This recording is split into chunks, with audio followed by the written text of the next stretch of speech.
Buenos días otra vez, chicas y chicos. Vamos con la segunda parte del vídeo sobre el tema del clima. En el primer vídeo estuvimos hablando una pequeña introducción y sobre todo nos centramos en los elementos que conforman los climas: el viento, las precipitaciones, la temperatura y la presión. Como esos cuatro elementos en su conjunto y con sus distintas interacciones conforman diferentes zonas en el planeta con unos climas específicos. ¿Y cuáles son esos climas? Pues eso es lo que vamos a empezar ahora en este vídeo. Tal como vimos cuando hablábamos de las temperaturas, tenemos tres tipos de zonas climáticas en la Tierra. Tenemos la zona cálida, que es la que está alrededor del Ecuador, entre los trópicos. Tenemos la zona templada, que es la que se encuentra entre los trópicos y los círculos polares. Y la zona fría, que es la que se encuentra dentro de los círculos polares. Dentro de cada una de estas zonas tenemos varios tipos de climas, pero nos vamos a centrar solamente en algunos de ellos. Empezamos por la zona cálida. Vamos a tener tres climas diferentes y la principal característica de ellos es que tienen todos ellos altas temperaturas. ¿Cuáles son estos climas? Bueno, pues vamos a ver el nombre del clima y vamos a ver cómo funciona según las temperaturas que tiene y según las precipitaciones que recibe a lo largo del año. El primero de ellos es el clima ecuatorial. Sus temperaturas van a ser siempre altas, son las temperaturas más altas del planeta de forma general. Durante todo el año tenemos unas temperaturas similares, es decir, la amplitud térmica es muy bajita y también la diferencia de temperatura que tenemos entre el día y la noche es muy escasa. Toda esta alta temperatura y el hecho de que en la zona del Ecuador haya grandes cantidades de agua por los océanos hacen que las precipitaciones en esta zona sean muy abundantes y durante todo el año, muy regulares. Esto nos va a llevar a unos ríos también con mucha agua y muy regulares, como puede ser el Amazonas, como puede ser el Congo, etcétera, y a un tipo de vegetación específica que va a ser la selva, pero de todo esto ya lo hablaremos en el siguiente tema. El siguiente tipo de clima es el tropical. Se da más cercano a los trópicos que al Ecuador. En él las temperaturas, aunque son altas, no lo son tanto como en el clima ecuatorial y sí que tenemos un poquito más de variación entre las temperaturas en determinadas épocas del año. Lo que más va a diferenciar en cualquier caso el clima tropical del ecuatorial son las precipitaciones, porque si hemos visto que en el ecuatorial llueve mucho durante todo el año, en el tropical no. En el tropical vamos a tener una estación seca y una estación húmeda. Ambas van a estar muy delimitadas, van a ser muy diferentes. En la estación seca no llueve prácticamente nada y en la estación húmeda llueve mucho. Luego tenemos la diferencia de la duración de una u otra. Si la estación húmeda es muy larga, tiene más de 6 meses, entre 6 y 9 meses, pues vamos a hablar de un clima tropical húmedo. Pero si la estación húmeda es de aproximadamente unos 3 meses o menos, hablaremos de un clima tropical seco. Esto nos va a llevar a un tipo de vegetación típico como es el de la sabana, que es el que tenéis ahí en la imagen y que, como ya hemos dicho, hablaremos de ello en el siguiente tema. Por último, tenemos el clima desértico. En este clima desértico las temperaturas van a ser muy altas durante todo el año, pero vamos a tener mucha diferencia de temperatura, una amplitud térmica muy grande entre las temperaturas diurnas y las nocturnas. Y por supuesto en el desierto pues las precipitaciones van a ser muy escasas, normalmente muy por debajo de los 150 milímetros en todo el año. Esto con respecto a los climas cálidos. Si nos fijamos en los climas de la zona templada, vamos a tener también tres climas diferentes que vamos a estudiar. En esta zona templada vamos a tener ya estaciones. Si hemos visto que en el clima ecuatorial siempre hace calor, en el clima tropical tenemos una estación húmeda y una lluviosa, ya en la zona templada, perdón, una húmeda y una seca, ya en la zona templada vamos a tener las cuatro estaciones: primavera, verano, otoño e invierno. ¿Y cuáles son los climas que vamos a tener en esta zona? El Mediterráneo, que es un clima con un invierno bastante suave y un verano cálido, y que tiene la particularidad de ser prácticamente el único clima en el que el verano es seco. El verano del clima mediterráneo es el más seco. Por ello es la época seca. Por ello es por lo que el clima mediterráneo es tan bueno para irse de vacaciones, porque así te aseguras que la lluvia no te va a fastidiar el día de playa. Tenemos el clima oceánico. En este clima es el clima que está muy marcado por los océanos y como hemos estudiado que los océanos y los mares templan la temperatura, pues tenemos temperaturas suaves durante todo el año. Y como está tan cerca del mar, tan cerca del agua, siempre vamos a tener lluvias, lo cual nos va a decir que durante todo el año vamos a tener precipitaciones abundantes. El contrario prácticamente al clima oceánico va a ser el clima continental. Es un clima que está marcado por su lejanía de los océanos y mares. Entonces va a ser prácticamente lo contrario al oceánico. Vamos a tener unos inviernos fríos y unos veranos cálidos. Y las precipitaciones van a ser muy escasas, pero sobre todo en caso de lluvia va a ser sobre todo en el verano, con lo cual ya veis que va a ser justo al contrario que el Mediterráneo. Por último, tenemos los climas de la zona fría. En estos climas, como vais a poder ver, tenemos dos climas que están caracterizados por las bajas temperaturas. Los climas que tenemos es el clima polar, que va a ser unas temperaturas siempre muy frías, está en los casquetes polares, y las precipitaciones van a ser casi inexistentes, es decir, muy parecido a lo que ocurre en el clima desértico, pero con temperaturas muy bajas durante todo el año. Por último, tenemos el clima de alta montaña, que también tiene temperaturas frías, muy frías, aunque con un ligero verano muy cortito en el cual sube, pero en el que, a diferencia del clima polar, las precipitaciones van a ser muy abundantes. Vale, pues estos son los climas, ya veis, tenemos 8 climas que vamos a estudiar y que tienen unas diferenciaciones bastante marcadas. Para poder decir que una zona pertenece a un clima u otro, lo que hacemos es uso de una herramienta llamada climogramas, que es un gráfico en el cual nos sale tanto la pluviometría a lo largo de todo el año como las temperaturas medias mensuales a lo largo del año. Gracias a él podemos saber si una zona pertenece a un clima o a otro. Os recomiendo que estudiéis un poco los climogramas y a través de las pequeñas píldoras que tengo sobre ello. Una en la que hablo de cómo se construye un climograma y otra en la que os comento cómo se puede entender un climograma, cómo se puede estudiar un climograma que nos dan y averiguar a qué clima se refiere. Vamos a pasar ahora a la última parte del tema, en el cual vamos a hablar de cómo el clima modifica al ser humano, cómo el ser humano modifica el clima y daremos unas pinceladas sobre las catástrofes climáticas que nos podemos encontrar. Bueno, lo primero, ¿cómo nos afecta el clima? Bueno, pues igual que cuando estudiamos la corteza terrestre vimos que el poblamiento de la Tierra dependía de cómo fuera esa parte de la corteza, cercana al mar, que no fuese demasiado alta, etcétera. Bueno, pues el poblamiento de la Tierra también se ve muy afectado por los climas, ya que estos pueden limitar la vida o pueden favorecerla.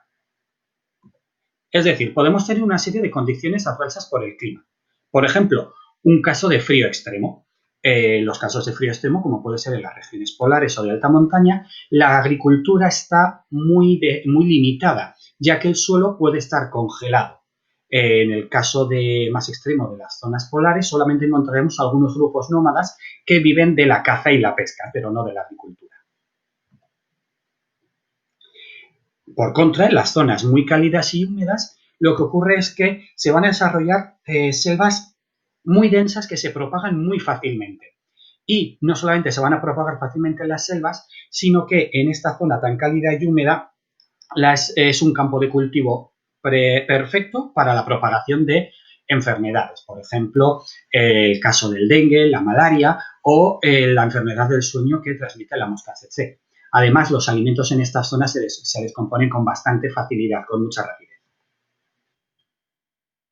Por último, en zonas donde tenemos una gran escasez de precipitaciones, como puede ser las zonas desérticas, nos encontramos con graves dificultades para el crecimiento de las plantas y, sobre todo, para la obtención de agua potable, que al fin y al cabo la necesitamos para beber. Pero, a diferencia de los animales, el ser humano puede utilizar la tecnología y sus conocimientos para superar todas estas dificultades. ¿Cómo? Pues, por ejemplo, con adaptación de viviendas. En las zonas frías se suelen utilizar materiales que protejan del frío, como la madera, la paja, y las casas tienen pocas ventanas y muy estrechas. En las zonas cálidas, por contra, se utiliza el barro, que impide la penetración del calor. y las casas se suelen colocar muy cercanas para crear espacios de sombra que nos libere de ese sol directo. En las zonas muy lluviosas se cubren las casas con vegetación para protegerlas de la lluvia. Y en las zonas en donde hay muchas nevadas por el frío, lo que se hace es colocar los tejados muy inclinados para que la nieve no se acumule. Por ejemplo, en Navarra, pues en la zona norte, tenemos este tipo de casas. Por supuesto, todo esto actualmente se está modificando por los nuevos tipos de construcción. Entonces, bueno, sobre todo estamos hablando de adaptaciones que se han llevado a cabo a lo largo del tiempo. Además de adaptar las viviendas, podemos utilizar la tecnología para aprovechar el agua. ¿Cómo? Pues mediante la extracción de pozos, la extracción de agua gracias a los pozos, o el riego por goteo, es decir, no regar mucho durante poco tiempo las plantas, sino que continuamente estén cayendo gotas, gotas, gotas, poco a poco, lo cual nos permite mantener una humedad en la tierra, pero con un consumo muy inferior del agua. También se utiliza el cultivo en invernaderos en zonas donde el frío no nos permite un buen crecimiento de las plantas. Se pueden utilizar los invernaderos para crear unas condiciones específicas. Para zonas donde no hay agua se pueden trasvasar agua de los cauces de unos ríos o de las cuencas de unos ríos a otros. Y también se puede proceder en algunos casos a desalinizar el agua del mar para poder aprovecharla, pues, por ejemplo, para la agricultura. ¿Y cómo influye las actividades humanas en el clima? Pues normalmente muy mal. Sobre todo por la contaminación atmosférica, que como veis es la alta concentración de impurezas y gases residuales en la atmósfera. ¿Qué problemas nos va a dar esta contaminación? Bueno, pues por ejemplo la lluvia ácida, que es agua de lluvia pero mezclada con esas partículas contaminantes que tenemos en la atmósfera. Puede llegar a provocar la destrucción de las plantas y aumentar la acidez de las aguas. Las aguas, cuando son ácidas, no van a permitir un buen crecimiento de las plantas. Tenemos también el smog, que es niebla mezclada con humo. No lluvia, sino niebla mezclada con humo y otras partículas que nos puede irritar los ojos y los pulmones. Era muy típica esa niebla muy oscura de Londres de principios del siglo XX, que no era más que smog, niebla con humo. La destrucción de la capa de ozono por el uso de determinados gases, como os pone aquí, los clorofluorocarbonos, que eran, por ejemplo, utilizados como propelentes para los sprays, pues, de laca, sprays de comida, cualquier tipo de spray que utilizásemos utilizaba estos gases. Estos gases se unían al ozono de la capa de ozono y la convertían en otra cosa, la convertían en otros elementos, de tal manera que desaparecía el ozono, dejando a la Tierra desprotegida frente a las radiaciones ultravioletas. Se ha hecho mucho, se han prohibido los CFC, los clorofluorocarbonos, y se ha mejorado mucho en este aspecto, pero todavía queda bastante por hacer. Pero el principal problema al que nos enfrentamos actualmente es el calentamiento global. El efecto invernadero, como tal, es algo que es natural en la Tierra. Al fin y al cabo, lo que nos permite ese efecto invernadero es que los rayos del sol que inciden sobre la Tierra sean reflejados, pero otra parte se vuelva a reflejar en la atmósfera y vuelva a la Tierra, calentándola más. Esto no es malo cuando es natural, pero las actividades humanas están provocando un aumento de este efecto, lo cual hace que la Tierra se vaya calentando. Entonces, estos efectos que tiene el calentamiento global, este calentamiento es muy grave. Por ejemplo, nos puede provocar un cambio climático. Hemos visto que el clima depende, entre otras cosas, de las temperaturas. Estos climas pueden volverse más extremos, provocar grandes sequías, enormes inundaciones y cambios de temperatura en el planeta que nos pueden modificar la Tierra tal como la conocemos. Este aumento de temperaturas también está provocando el deshielo de los casquetes polares. Y si los casquetes polares se deshielan, sube el nivel del mar. Ha crecido entre 15 y 20 centímetros en los últimos 100 años y en un futuro determinadas zonas costeras podrían quedar cubiertas. Como veis, la temperatura de la Tierra ha subido en el siglo XX 0,6 grados, pero esto está yendo en aumento. Para intentar evitarlo, se celebran cumbres climáticas para intentar reducir las emisiones a la atmósfera.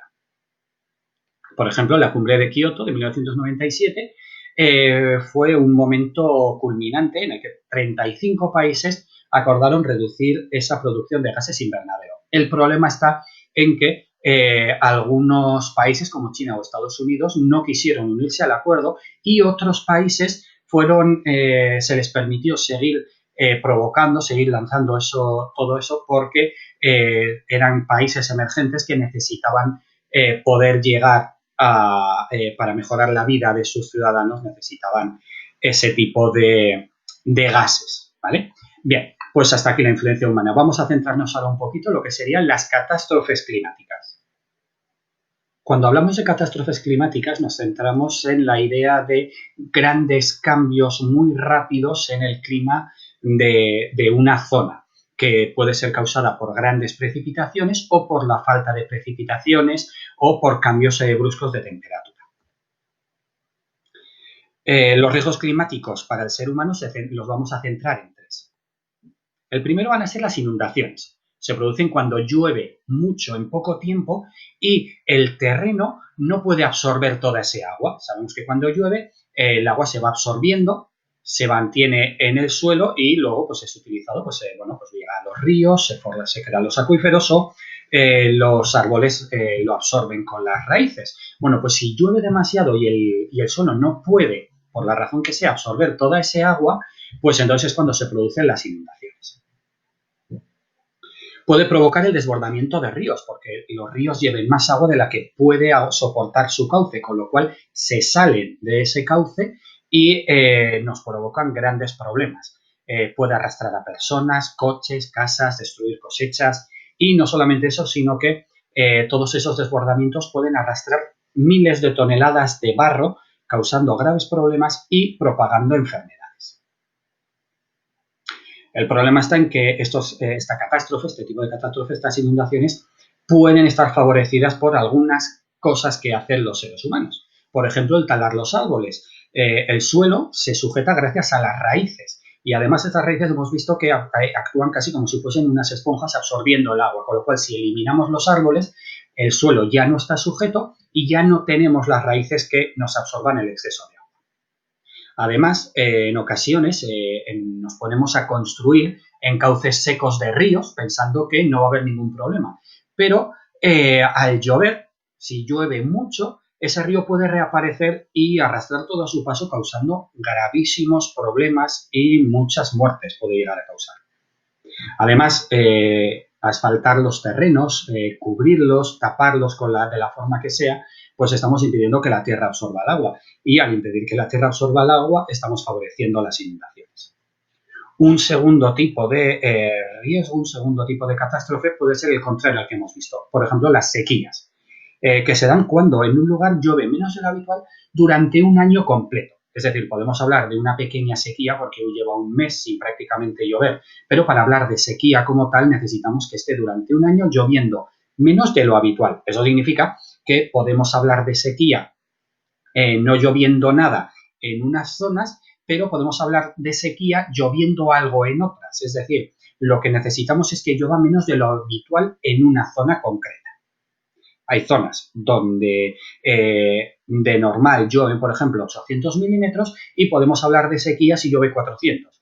Pero en un desierto donde llueve 150 milímetros, pongamos, al año, si lloviesen 140, pues entonces tampoco estaríamos hablando mucho de una sequía. El problema es que son impredecibles. No sabemos cuándo va a empezar una sequía y tampoco sabemos cuándo va a acabar. Y tienen gravísimas consecuencias. Por ejemplo, aumenta la contaminación atmosférica, porque al fin y al cabo la lluvia, cuando cae a la Tierra, lo que hace es arrastrar todas esas partículas limpiando el aire. Aumenta el riesgo de incendios, está todo mucho más seco. Si está todo más seco, es mucho más fácil que prenda fuego y tengamos gravísimos incendios.